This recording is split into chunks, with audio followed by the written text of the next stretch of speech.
We'll be at episode 80 in no time. I know. Do you know how many episodes we've actually got out there in total? Is it about 63 or something? No, I mean including all the extra ones. Right. No. It's 138. Oh my God. I know. It's crazy, isn't it? That's a lot of talking. It is. Yeah, I thought that myself. Yeah.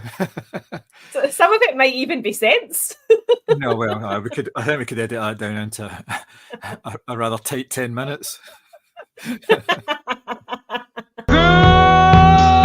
morning, Vietnam! I love the smell of napalm in the morning. You're gonna need a bigger boat. I feel the speed. Roads?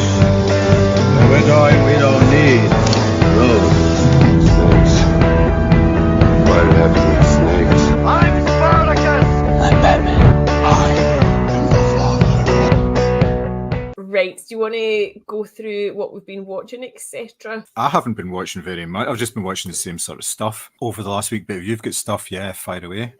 Oh, I do have a list. So literally the minute we finished this pod last week, I went and put on Imposter, Back from the Dead. Ah, of course, yeah. Holy fuck. Honestly, that's been two amazing true crime recommendations from you. But that, I just remember being so fascinated by that case at the time. And what was really interesting was the insight from some of the people that actually had dealt with him. There was like, for example, that Northern Irish journalist who you could actually hear on her recordings of being with him was getting so frustrated about the lies he was telling. And it was a brilliant program, but quite frightening as well, because he obviously had this pattern of, from a very, very young age, of just being an absolute psychopath and somehow moving around from place to place and getting away with it, and then obviously coming over here. And his wife, the jury was out for me until that last episode, and then obviously they did the big sort of reveal thing, and I was actually like screaming at my telly. I was like, oh my God, I couldn't. It was really well done, and I recommended that to a couple of my friends who I know are into their true crime as well, because I just remember everyone was talking about this in work, about how he was like, oh, the government have tattooed me and they've falsified my fingerprints and all this stuff. It was nuts. It's absolutely nuts.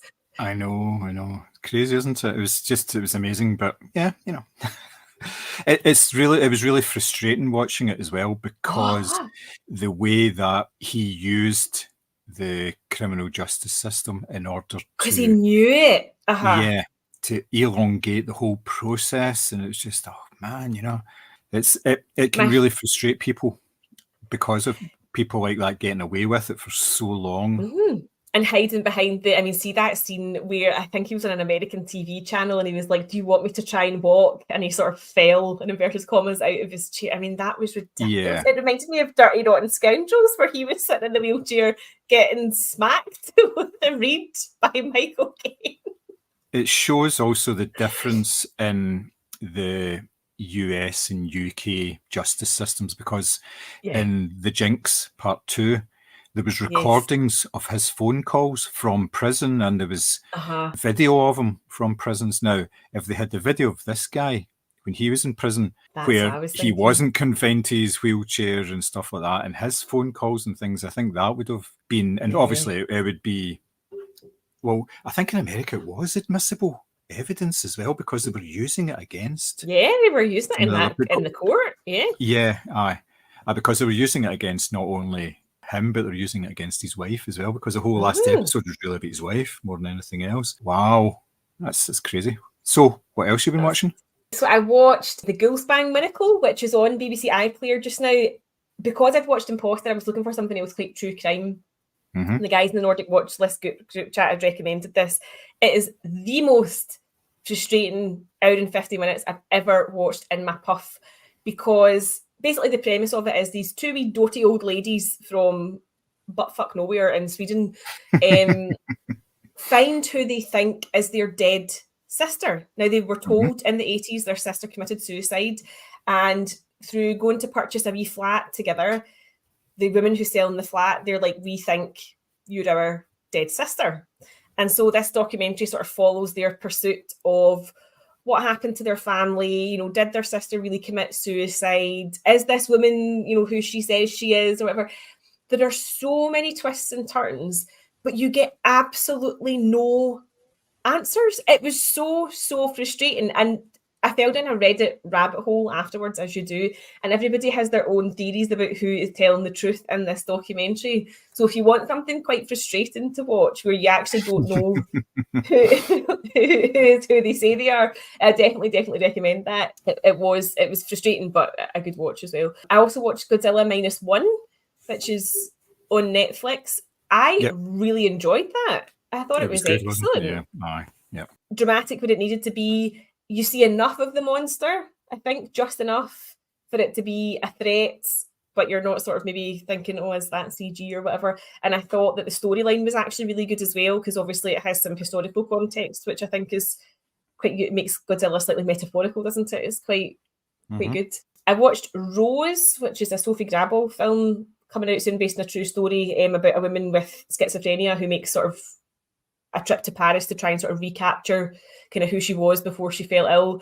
And I bawled my way through it because she is so good in it that it was breaking my wee heart. You almost don't even care that it's set in Paris and that you're seeing all these beautiful scenes because she's just so good in it. You can't take your eyes off her. I also watched The Most Remote Restaurant in the World, about this 2-star Michelin restaurant who basically pick up their restaurant and move to a settlement in Greenland where less than 50 people live, and you have to get like the boat over there, and it sort of feels like The Menu vaguely, but it's more sort of about their struggle to get this set up, because they obviously are, Michelin star chefs who have these standards and visions and ambitions, and the people that live in this village, like, they don't have like water in their toilets, and there's no rush on anything because they've got a very different way of life, and they fish and they trade, and money doesn't really mean anything to them in the same way that people come into this restaurant are paying like $10,000 or whatever it is to come and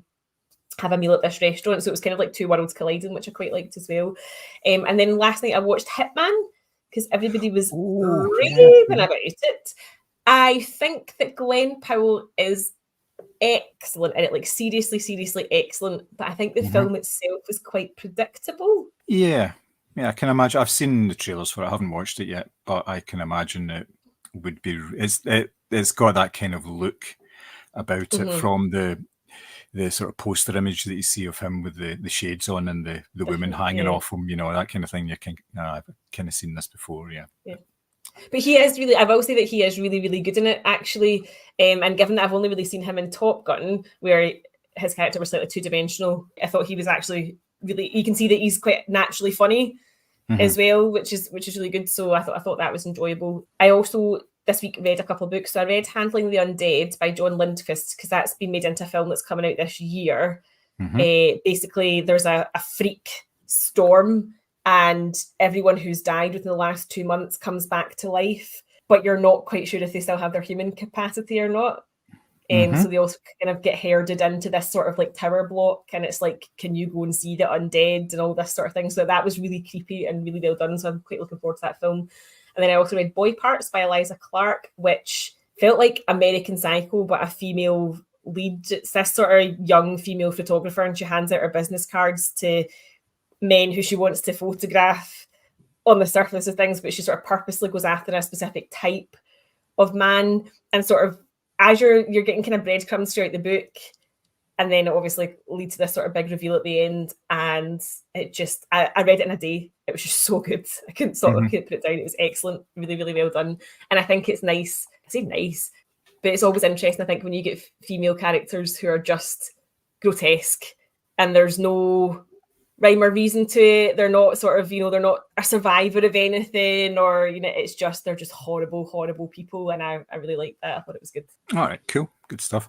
I have been watching some stuff. I've been looking through my various feeds, and it's all TV stuff apart from nice. the film that we're going to cover today, which I watched last night. So it's been sort of like, it's all been very easy. I've not been looking for anything particularly difficult to watch this week. So there's been a lot of sort of comedy things. So I've been watching The Golden Girls, which is on Disney, I believe. And that's excellent. I watched it at the time when it was out, in the 80s, and I'm rewatching it, and it's still as funny. It's just brilliant. It 22 minutes. still holds up. It's so Yeah. progressive. There's just some things don't work because they're actual references to America at the time and kind of get lost. But that's fair enough. That's the way it kind of goes. But it's really good. And the actors at the time, when they were making this, and this is the Golden Girls about these older women, all 4 women who are living together, they're actually all younger than I am during this season. So I was kind of like, oh, for fuck's sake. Yeah. That is brilliant. But I suppose it also shows how the world thought about women or people of that age at that time, because, it wouldn't be the same now, I don't think. I know. For my sins, I'm still watching Grey's Anatomy as well. It's in its 20th season, and I have seen them all, and it's really kind of... Also, my daughter went through a phase of watching it as well, and she has... I don't know if she gets this from me, she just binges stuff. So she'll watch something, if she likes it, she'll just watch all the time, just episode after episode. So I stopped watching it for a wee while, and then when we were at the same sort of point, around about season 16, I think, we were watching at the same time and all that, and it was quite interesting, quite funny. And I'm back into it again. It is rubbish. The quality of it is not brilliant. Shonda Rhimes isn't really involved in it anymore. She was the one that created the series in the first place, but then she went away and signed her deal with Netflix, and she's doing like Bridgerton and various bits and bobs like that. But it's sort of background TV. You can have it on and you don't really miss anything if you're not really concentrating all that much, which is not a great advert for it, but no. That's the way it goes, I suppose. I watched the first episode of The Acolyte, which is the new Star Wars drama, which is reasonably promising. The very first scene in it is in a cantina, and I thought, oh no, here we go. It's going to be stuff again. But the opening scene featured Carrie-Anne Moss in it as a Jedi Knight, which was very nice indeed. She was very good. And I think the series does have promise. I haven't seen any more episodes of it, but the first one was enough to keep me watching, which is more than I could say for the Mandalorian season 3. I watched a couple of those, obviously, previously, and I just kind of ditched it. I just couldn't keep it going. But I may go back to that at some point if I'm really bored, which I probably will be at some point, and I'll think about it. But yeah, it seems okay, actually. It's not too bad. I'm not fully invested in it yet, but I'm sure I will get there. Let me know how that is, though, because I feel like, Mandalorian I ploughed through for obvious reasons, but I was not enjoying it, which is not a reason to watch something. No. But I was going to wait until people whose opinions I actually trust had watched a few episodes of The Acolyte, so you can obviously let me know and I can work that into my viewing schedule. It is getting... I read some of the reviews on IMDb after I've watched the first episode, and the reviews are not good. But I've seen some other stuff where they're saying, it's like a real sort of return. It's good. It's it's a good story and everything. But I think maybe some reviewers, as opposed to just regular people, have seen maybe the whole series, so they'll be aware of how the story actually goes and everything. So see how it goes. Watch The Artful Dodger, which is also on Disney, which is an update on the Artful Dodger character from Oliver. He is now a grown-up. He's a man. He is a surgeon working in Australia. And it's during the time when Australia is still obviously developing. There's a lot of, it's still partly a penal colony in various areas. And he tricked his way onto working on a ship and ended up learning how to become a surgeon from there, and now he's more of an established person within society, as in he is a doctor and everything. He's very good at it, obviously, and he's been there for a year and he's established himself and everything. It's quite good. And then Fagin turns up, and it's David Hewlett that plays Fagin in it as well. So it's really good. It's a cracking wee series, actually, and it's quite fun. It's quite light as well, considering you see things like they're digging into people's bodies and all that during operations and things like that. But it's actually fairly decent. I was fairly impressed by it. I thought it was pretty good. It was not too bad. Also been watching Feud, the second Well, which season one? of that. It's the second one, the new one. It's the one with Truman Capote and the Swans. Oh, I need to watch that because I've only ever Yeah. seen the Bette Davis, Joan Crawford Yeah. one. Mm-hmm. That was Yeah, good. which was very good. Well, the quality of this one is equally as good. The basis of the feud is that Truman Capote had this group of women, New York socialite women, who he met for lunch, and they were all very close and everything. And he wrote about them and basically didn't really disguise who the people were, and it was all the scandals that they were involved in and all the things around them, and it was really rather biting, obviously. And they all fell out with him, and it's got to do with, you know, they ostracized him, and he's trying to work his way back in and everything, and it's totally cracking. It's really, really good. It's one of these things that you kind of don't really like anybody that's in it, but it's still worth having a good watch anyway, just because, you know, it's fun and games. It's entertaining. So yeah, and it's only like 6 or 8 episodes as well, so you're not really go wrong. And it's Toby Jones who is Truman Capote in it.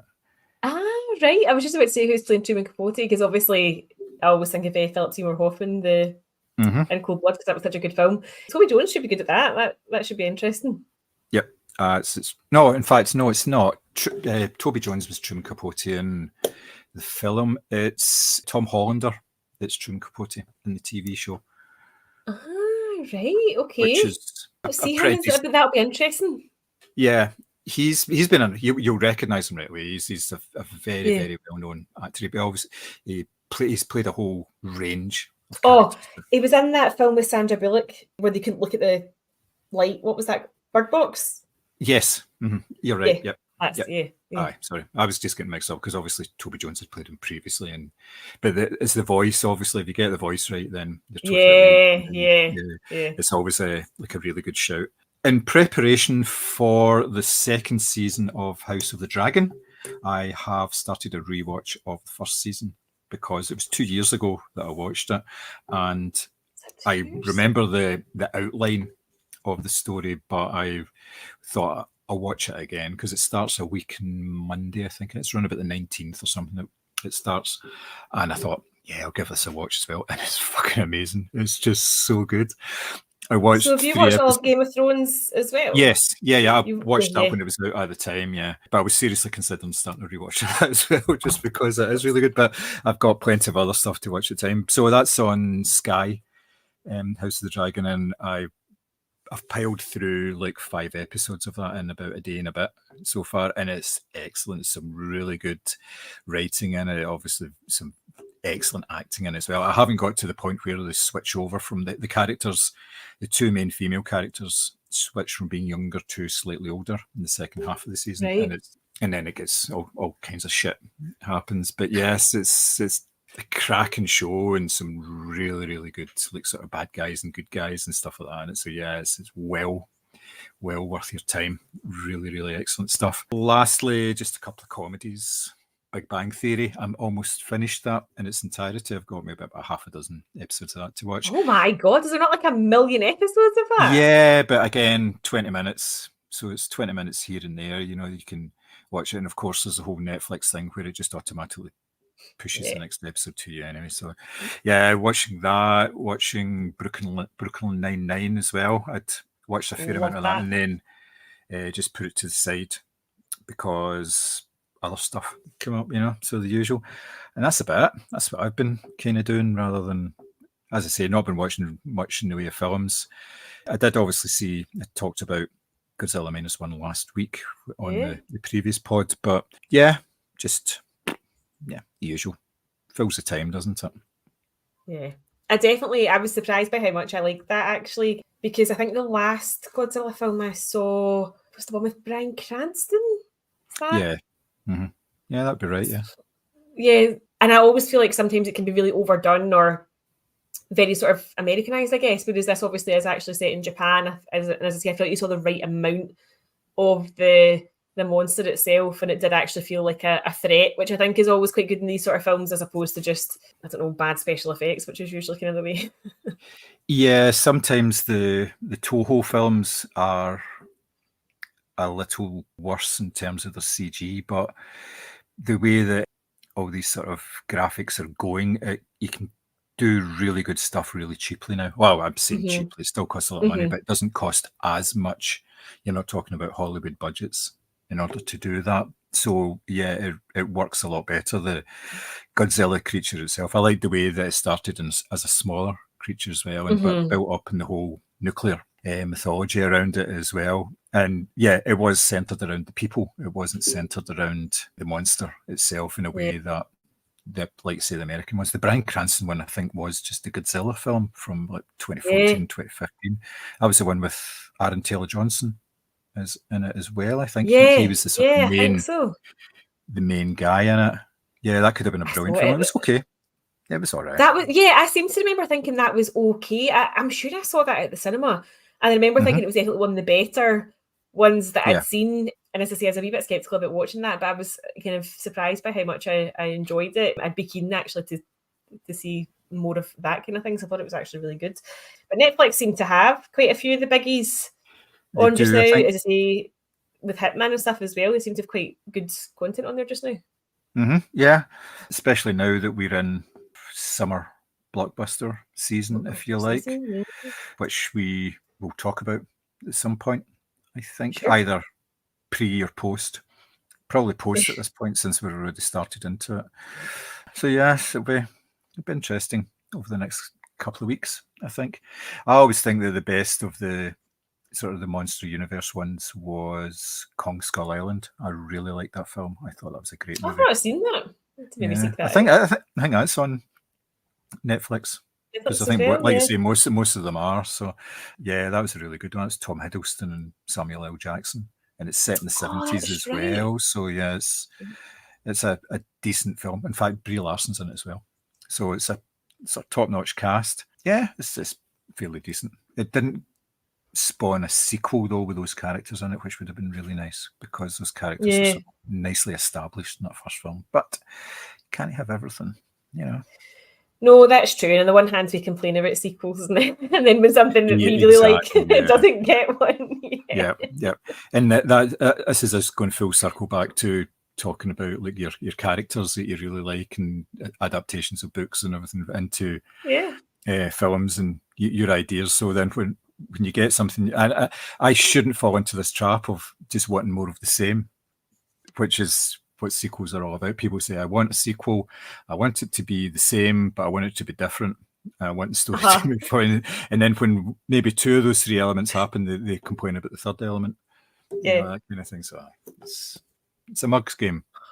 I know. Who'd watch and talk about films for a living? That's silly. I know. Okay. Cool. Especially for 5 years. I know. Happy birthday to us. I can't believe that's been 5 years. But again, I think it's because we started this pre-COVID. Yes. And obviously time has warped during those years. Is I was saying, I was talking to the Vampire Videos guys yesterday. When I say 30 years ago, in my head, I mean 1970. Yeah. Because I just count back from the year 2000. I forget that we're actually nearly 30 years into the 2000s. So yeah. Oh yeah, I know. It's fairly crazy, shall we say? Yes, time has lost all meaning. Did you see Gavin Mann's comment on X? No. Yes, because we had done a podcast about the summer movies last year, and I hadn't edited. I'd completely forgotten about it and hadn't edited it. So did it and then just put it out a couple of weeks ago. And there was a wee bit at the end of that where he'd actually given us a recommendation on his Twitter feed where he recommends like various podcasts and stuff. So, and I'd said to him, lovely. I gave him a shout out saying thanks very much, and then said, I didn't have the heart to tell him that we were actually all English and we were just putting on Scottish accents because he'd mentioned that, the Scottish accents was really nice to hear and all that. So when I so when I posted the message about us going for 5 years, he replied and says, yeah, 5 years of pretending to do Scottish accents, which was like kind of a deep cut because it was right at the end of that podcast. So he'd obviously listened to that, and I was like, "Oh, that's brilliant! I'm glad you got the shout out and everything." So, yeah, that he said, is hilarious. I did wonder what that comment was about actually, because I couldn't remember that being said, and I was wondering why does someone think we're pretending to be Scottish? Yeah, that's because I'd said that because it just said, "Oh, we're actually all from Somerset, and we're using like a Scottish Urban Dictionary in order to try and do a bit different." But once we started it, we couldn't really stop. So yeah. We're trying to do that sort of regional voices thing that the BBC are very. So he said he'd been listening to the podcast, and then suddenly out of nowhere he heard himself getting a shout out. So he was really surprised. So that was good. That was so nice. Quite nice. Yeah, it was good fun.